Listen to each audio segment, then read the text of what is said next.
Welcome back to babies gallery. आज babies gallery पे हम बात करने वाले हैं जो टॉडलर्स हैं उनकी हेल्दी वेट गेन कैसे कर सकते हैं हम।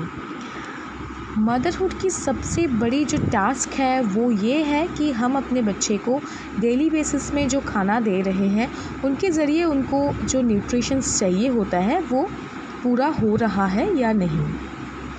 हम मम्मीज़ जो है वो हमेशा वरीड रहते हैं कि बच्चे का जो वेट है वो ठीक ठाक बढ़ रहा है या नहीं। तो सबसे पहले हमें ये देखना है कि हमारा बेबी जो है वो एक्टिव है या नहीं, क्योंकि हमेशा ये सही नहीं है कि चबी बेबीज़ जो होते हैं ओनली वो ही हेल्दी होते हैं। This is just a myth. But yes, अगर आपके बेबी का जो वेट गेन है वो मंथ के हिसाब से ठीक ठाक नहीं हो रहा या फिर बहुत स्लो है, तो हम उसको प्रॉपर डाइट के साथ और केयर के साथ उसका जो वेट गेन है, हेल्दी वेट गेन है, उसको मतलब इंक्रीज़ कर सकते हैं। उसके खाने में हमें बहुत सारे कैलोरीज़, कार्बोहाइड्रेट्स, प्रोटीन ठीक ठाक अमाउंट पे देना पड़ेगा। सबसे पहले हमें जानना है कि क्या क्या खाना बच्चों को हमें देना चाहिए, क्या क्या खाना देने के ज़रिए उसका जो एज के हिसाब से वेट है वो सही तरीके से बढ़ सकता है। हम आपको यहाँ पे बताते हैं कि सही एज के साथ साथ वेट जो है वो कितना बढ़ना चाहिए। 6 मंथ्स में बर्थ वेट का डबल होना चाहिए और 1 ईयर पे ट्रिपल होना चाहिए। उसी हिसाब से 4 टाइम्स होना चाहिए बर्थ वेट का 2 ईयर्स में, एंड सेम तरीके से 5th टाइम होना चाहिए 3rd ईयर पे, एंड 6 टाइम्स होना चाहिए 5th ईयर पे। बेबी का हेल्दी वेट गेन करने के लिए सबसे पहले तो होममेड फूड ही अपनाना है।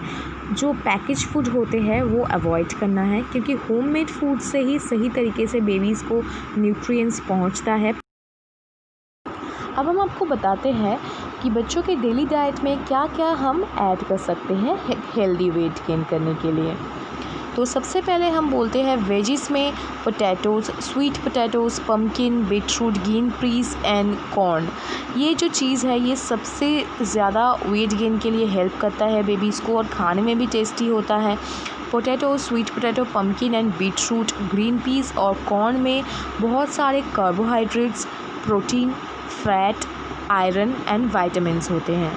इसके ज़रिए उनके बॉडी में प्रॉपर जो न्यूट्रिएंट्स है वो पहुंचता है और एक हेल्दी वेट गेन के लिए बेबी को प्रिपेयर करता है। नेक्स्ट है white rice and dal. Both are enriched with carbohydrate, protein and fibre, जो बच्चों के हेल्दी वेट गेन के लिए बहुत अच्छा होता है। साथ ही साथ जो उनके दूसरे रिक्वायरमेंट होते हैं शरीर में उनको भी पूरा करते हैं। नेक्स्ट है oatmeal, ragi and dry fruits. यहाँ पे ड्राई फ्रूट्स पे मैं एक स्पेशल टिप्स देना चाहूँगी। जो आलमंड्स होते हैं आप उसको ओवरनाइट पानी में भिगो के रखिए और सुबह उसको सबसे पहले ये दीजिए। एंड वॉलनट, कैजू एंड रेजन्स भी बहुत अच्छा होता है वेट गेन के लिए।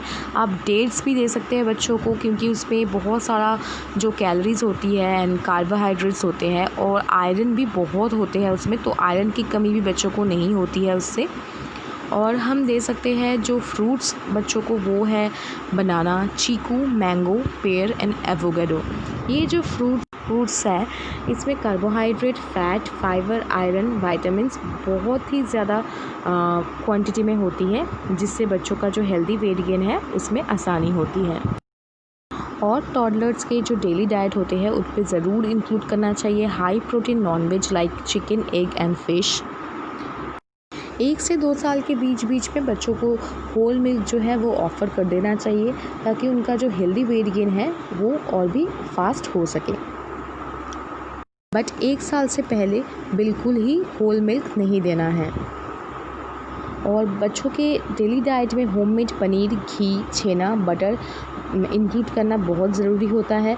और जो बच्चे नॉनवेज नहीं खाते हैं उनके लिए तो और भी ज़्यादा ज़रूरी होता है। टॉडलर्स के हेल्दी वेट गेन करने के लिए जो न्यूट्रिएंट्स एंड कैलोरीज़ होती हैं वो उनको अलग अलग डाइट से मिलती है, लेकिन हमें ये याद रखना है कि उनका जो डाइट है वो हमारे डाइट से काफ़ी अलग है। तो हमारे वेट गेन करने के लिए जो डाइट सूटेबल है वो टॉडलर्स के वेट गेन करने के लिए सूटेबल होगा ऐसा बिल्कुल नहीं है। तो हमें इस बात का खास ध्यान रखना है। आई होप ये वीडियो आप लोगों के लिए हेल्पफुल रहेगी। नए वीडियोज़ के लिए हमारे चैनल को लाइक, शेयर और सब्सक्राइब ज़रूर करें।